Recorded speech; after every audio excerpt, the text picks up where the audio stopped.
Increasingly, we're realizing that our lifestyles are crucial to our long-term health. We know the health inequality gap is increasing, but despite all of our best efforts, in certain cases, some patients are still slipping through the net. Finding and supporting these patients can help them improve their lifestyle and their overall health for years to come. I've got type 2 diabetes and I was diagnosed with it around 10 years ago. I've also got type 2 diabetes. I was diagnosed probably about 8 years ago. Some groups of patients aren't responding to our standard one-size-fits-all approach to support them to improve their health and lifestyles. Within Berkshire West Integrated Care System, we're working very closely with partners in health, social and the voluntary sector to bring data together in a new way. There are quite devastating consequences with type 2 diabetes, which can sort of cause premature death. So those are things like heart disease and strokes. So it's really important to intervene early so we can prevent these complications from happening. We used to have to go to the GP surgery once a year for a review meeting. We were told when we needed to go in. We'd get our medication assessed and our blood sugars assessed, and we would be prescribed new medication.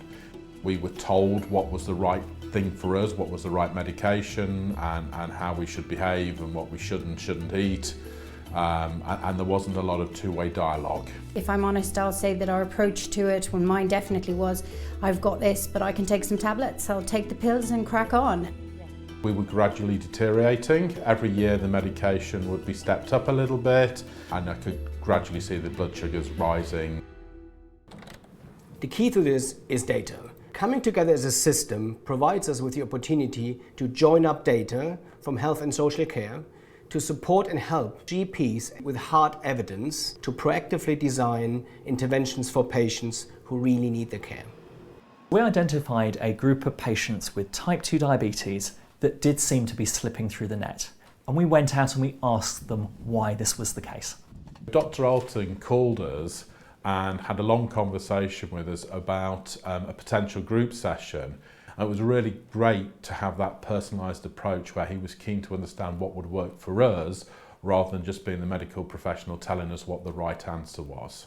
So we had a 1.5 hour group session. It was quite a casual setting. We were able to divulge lots of information in a detailed fashion to a large number of people. We felt like we were having a conversation with somebody that was interested in getting a plan together involving all of our things, not just what we ate and what our sugar levels were. I think we both walked away from that with a much better understanding of why things happened, how they worked and how we could work in tune with them.